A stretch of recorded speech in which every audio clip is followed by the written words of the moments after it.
Good morning, good afternoon and good evening. Wherever you are and whatever you're doing, I hope you're having a fantastic day. In this video, we're going to be taking an in-depth look at all 15 Remembrance bosses in Elden Ring and ranking them. I'm super interested in your own opinions as well, so please watch through the video and then let me know what you think at the end. We're going to be going through in alphabetical order and really looking in depth at the combat mechanics, the general gameplay aspects and the aesthetics of each and every boss. So, without further ado, let's start straight away with Astel, Natural Born of the Void. Obviously, please note this list is purely subjective and my opinion, but if you disagree, you're wrong. I kid. Astel is hands down one of my favourite bosses and has to go straight into S tier. This boss is a strange alien life form, comprised of many coloured star debris which landed in the lands between long ago, and is found in the Grand Cloister in the Lake of Rot. Astel destroyed one of the Eternal Cities and wiped out their sky. Now this tier list isn't going to focus too much on the lore, but that aside, how awesome is that description of this boss? Astel is a legend boss found deep in the Lake of Rot. This boss is optional, but is required if you're doing Ranni's questline. And there are so many reasons that Astel is S tier for me. This was the first boss I fought where I truly found that it was really challenging, whilst being fair and not needing to rely on any bullshit mechanics. Aside from maybe the teleporty grab attack, but let's forget about that. This is definitely one of the bosses that took me the longest to defeat on my first playthrough, especially as I really wanted to do the whole playthrough without any summons or spirit ashes. And I died many times, but every single death I felt like I learnt something and I was better prepared for my next attempt. Astel is a truly awesome boss and well deserving of one of the top spots on this list. Next up is Dragonlord Placidusax. This Dragonlord is another legend boss found in an optional area in the crumbling Farum Azula. He is an absolute powerhouse of a boss, definitely one of the most intimidating bosses in the game, and it is truly terrifying the first time you face up against this dragon. He has so many awesome, very powerful moves, a phenomenally huge health pool, and an insane amount of damage. This boss is definitely a test of any player's abilities.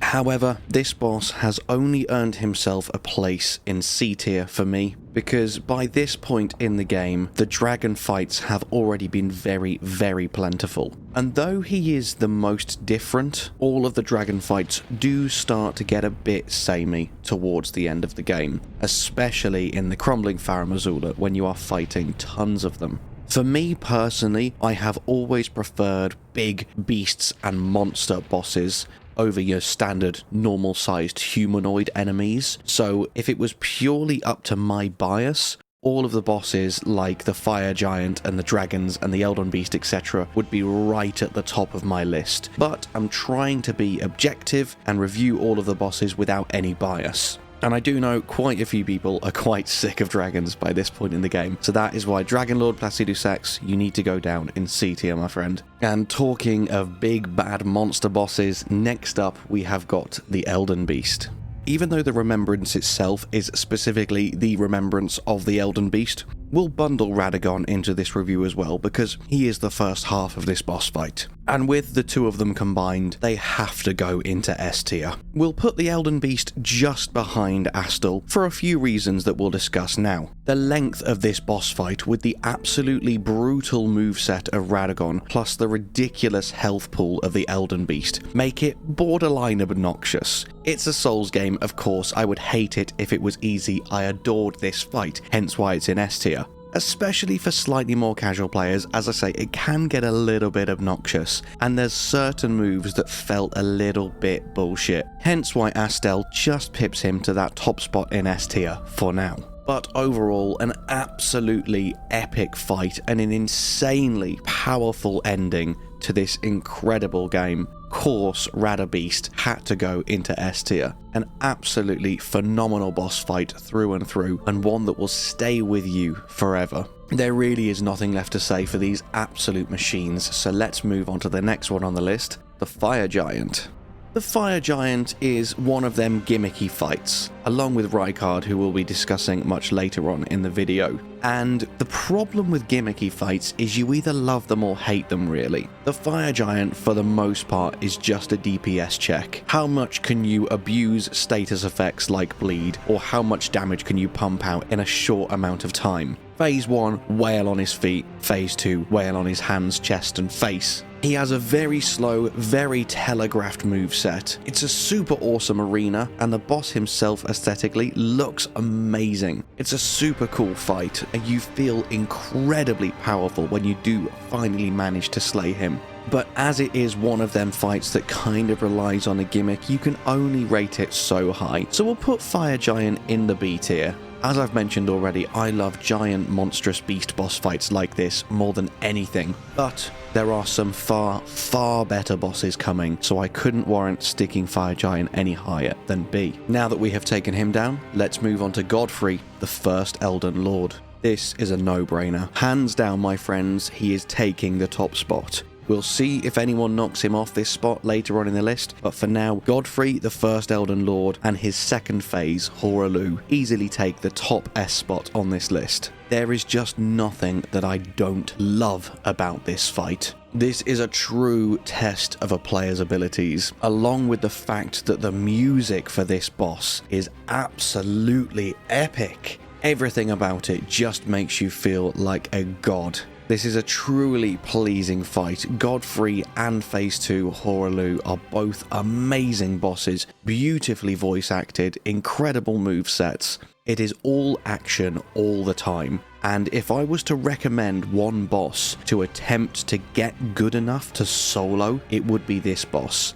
No other boss in the game gave me such a feeling of awesome power than beating Godfrey 1v1. Hands down, so far, my favourite boss on this list by far. Godfrey, you truly are worthy of the title of First Elden Lord, and it was a pleasure fighting with you.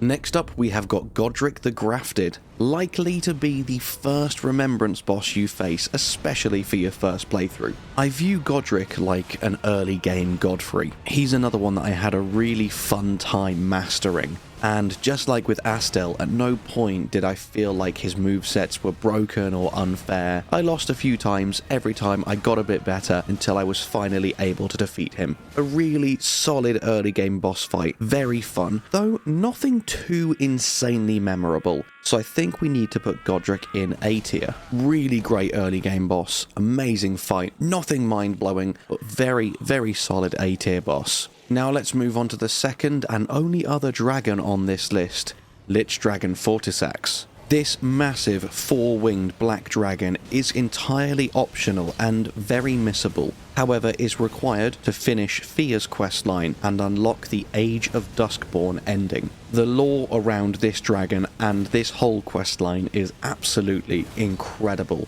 But let's focus on the boss and the boss fight itself. Again, I will harken back to Dragonlord Placidusax. It is another dragon boss fight, and I feel like the Dragonlord's boss fight is slightly cooler than this one, so I'll put Fortissax right next to the Dragonlord in the second position in C tier. We've already covered my reasoning for big bosses and dragons specifically, so we'll move on to the one I'm imagining people are probably anticipating the most, Malenia, the Blade of Miquella.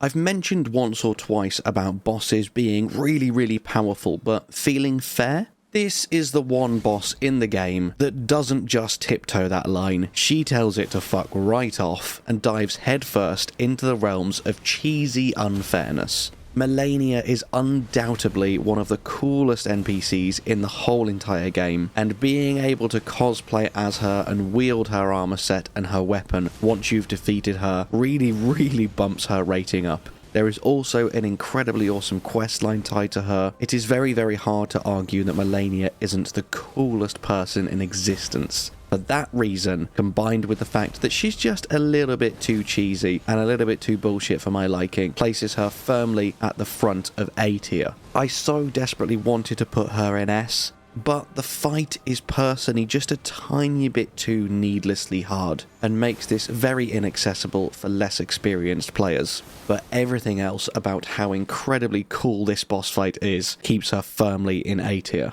Next on the list is Maliketh the Black Blade, who is another boss like Malenia that falls into the trap of being just a little bit too cheesy. It feels like I've had attempts against this guy where he has just absolutely melted, and other attempts where I literally haven't stood a chance, even if I was on my best day and I had the brain and hands of Let Me Solo Her himself. Sometimes Maliketh's AI just does not give you a break. And that RNG, that randomness, really left a sour taste for me with this boss fight. Therefore, we'll seat him firmly in the same category as Malenia for the same reason. No lower though, because once again, he is an incredibly awesome boss. Really cool fight, really cool soundtrack, awesome arena. It is very hard to argue that he isn't one of the most badass characters in the game, but his phase 2 moveset is just a little bit too unfair for me to rate him any higher. So we'll stick him at the end of A tier and we'll move on to the next boss in this list.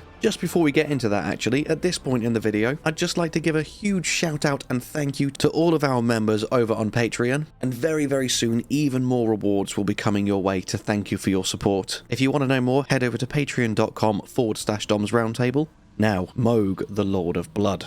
Where to put you? This is a really difficult one. I have definitely got a soft spot for his aesthetic and his moveset. He wields one of my favourite weapons in the game, and most of his damage is done through Blood Flame, which is just such an awesome mechanic. I, in theory, love every single thing about this boss, but he's just not quite as impactful and monumental enough to get that S tier spot for me. Therefore, I think we're going to stick him right at the front of A tier, just in front of Malenia. He is just teetering between the two. He's so incredibly badass. And yes, he does have one particularly powerful, fairly broken move, but there are multiple ways to counter it, such as just healing through it, or acquiring the crystal tier that will nullify the effect. So despite that, he still stays firmly high up on the list. Now you may be surprised to hear that I'm going to stick Morgott just in front of the Fire Giant in B tier. He's just the true identity and therefore a supercharged version of Morgott the Fellowman. And for that reason, you've already kind of fought him earlier on. He gains many more moves, he is way cooler, and he has a really powerful, really impactful second phase. But as far as bosses and their movesets go, Morgott and Morgott didn't really do it for me. They're middle of the road. I found them fun. Not bad, but not the best. Therefore, he's smack bang in the middle at B tier. There really isn't anything else to say on Morgott. He's cool, he's alright. But now let's move on to the Regal Ancestor Spirit. This is going to be my first D tier boss. Firstly, let's start with the positives. His arena and the soundtrack are both amazing. The boss itself also looks glorious. It is beautiful, it is magnificent.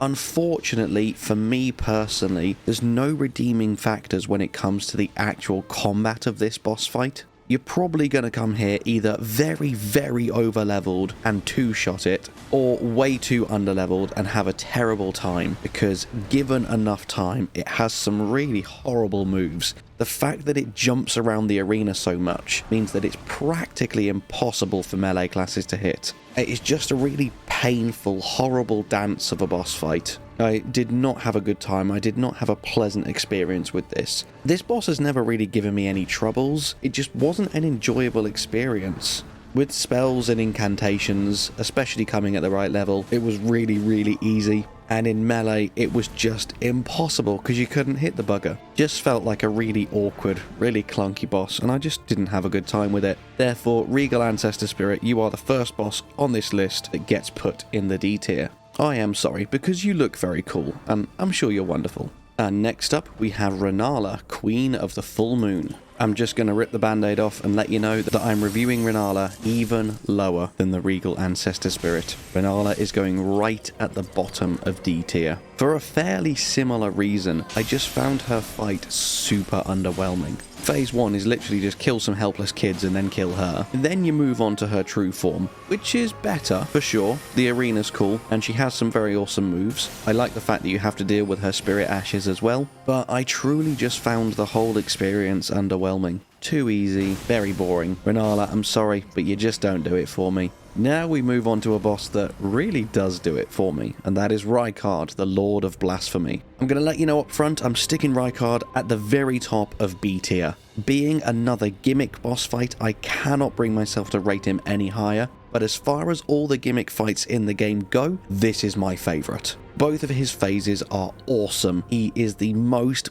badass, sickest looking boss in the game. His lore is so cool. He is an awesome legend of a demigod, a truly amazing boss to fight, and God does it give you a rush when you finally manage to beat him for the first time. The whole fight is super cool. There are some really clutch moments, and especially in phase 2, he has some really horrible, really cheesy moves. But with how cool the gimmick is and how much damage and how powerful this fight allows you to feel, it can be forgiven for that. I definitely rate Rykard very, very highly. Absolutely awesome fight. At the end of probably my favourite area in the game as well, I've really got a soft spot for Volcano Manor. The whole area, the assassination quest lines, Lady Tanith, it's a cool area rounded off with an amazing boss. I would rate him higher, but because of the fact that it's a gimmick fight, we'll stick him right at the top of B tier, and we'll move on to the final and probably second most anticipated boss on this list, Star Scourge Radahn.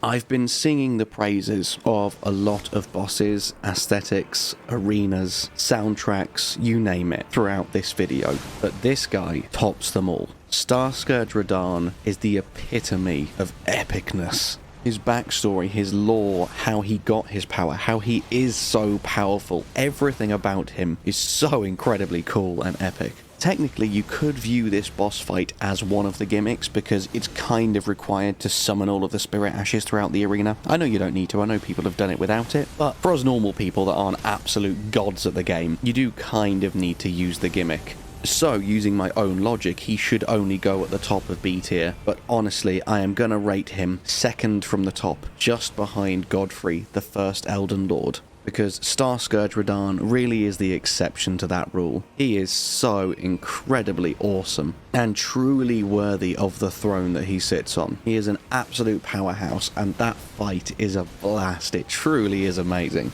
That brings us to the end of the tier list of all Remembrance bosses in Elden Ring. Please let me know what you agree with, what you disagree with, what would you put first, and more importantly, what would you put last? I'm actually really curious to know who everyone's most hated boss is. Not necessarily in terms of frustration, just kind of like when you fight them you get that feeling, if you know what I mean. Anyway, enough blabbering from me. That is it. As always, thank you so much for watching. I hope you have an amazing day, and I'll see you in the next one. Bye-bye.